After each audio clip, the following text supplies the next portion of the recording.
দীর্ঘদিন chopping board ব্যবহার করতে করতে কিন্তু এরকম একটা কালার চলে আসে। চলুন আজকে দেখে নিই কিভাবে এই চপিং বোর্ডটা পরিষ্কার করা যায়। আসসালামু আলাইকুম সবাইকে। আলহামদুলিল্লাহ আমরা ভালো আছি।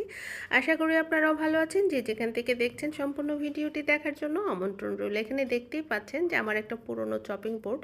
এই বোর্ডটা আজকে ক্লিন করে দেখাবো আপনাদেরকে। আচ্ছা, মাঝখানে একটা কথা বলে নিই, সেটা হচ্ছে যারা ভিডিও দেখতে দেখতে ভুলে যান একটু ফলো সাবস্ক্রাইব একটু লাইক কমেন্টস করতে, প্লিজ আপনারা একটু ফলো সাবস্ক্রাইব লাইক কমেন্টস করে যাবেন।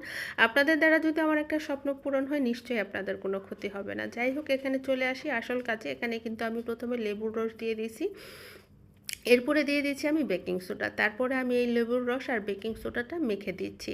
এখানে একটু পেস্ট দেওয়ার প্রয়োজন ছিল এখনই, বাট আমি ভুলেই গিয়েছিলাম, ভিডিও করতেছি তারপরেও দেখেন যে কত ভুল হয়ে যায়।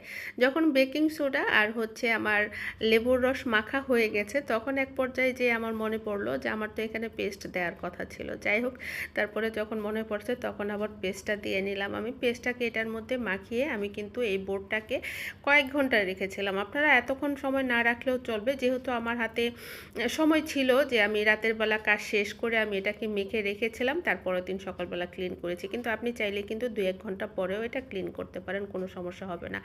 দেখেন যে আমি পরের দিন সকালবেলা দেখতে পাচ্ছি যেটা একটু লালচে হয়ে আছে। এখন আমি এটাকে ঘষে নিব, তাতে করে কিন্তু এটা খুব সুন্দর পরিষ্কার হবে। তা আমাদের ঘরে কিন্তু তারের মাজনি সবার ঘরেই থাকে। একটা তারের মাজনির সাহায্যে যদি আপনি ঘষে নেন, দেখবেন যে এটা কত সুন্দর হয়। আমি কিন্তু নর্মাল পানি দিয়ে ধুয়ে নিছি, দেখেন যে কতটা পরিষ্কার হয়েছে।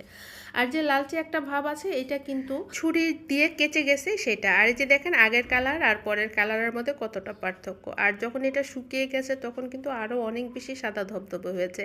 আপনি যদি একবার ট্রাই করেন তাহলেই বুঝতে পারবেন যে এটাটা কতটা উপকারী। চলুন দেখে নিই একটু আজকে সহজ পদ্ধতি ভাত রান্না করা। এই পদ্ধতিতে কিন্তু আপনি যে কোনো পাত্রে ভাত রান্না করতে পারবেন। দেখেন যে আমি স্টিলের এই পাত্রে ভাত রান্না করতেছি।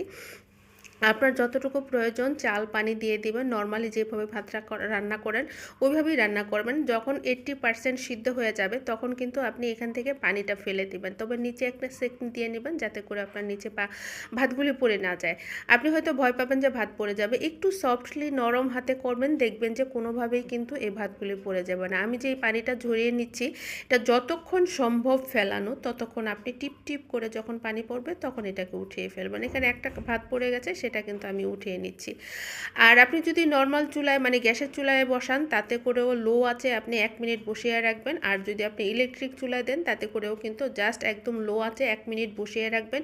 নিচে যে মাড়টা থেকে গেল সেই মাড়টা কিন্তু টেনে যাবে। এরপরে যখন ভাতটা আপনি খাবেন তখন কিন্তু খুলে দেখবেন যে খুব সুন্দর ঝরঝরে একটা ভাত হয়ে গেছে। যারা নতুন রাঁধুনি আছে বা যারা ব্যাচেলার ভাইয়ারা আছে, অনেকেই কিন্তু ভাতে মার গালতে পারে না, তারা কিন্তু এই টেকনিকটা অবশ্যই ফলো করতে পারেন। দেখেন যে কত সুন্দর ভাতটা ঝরঝরে হয়েছে।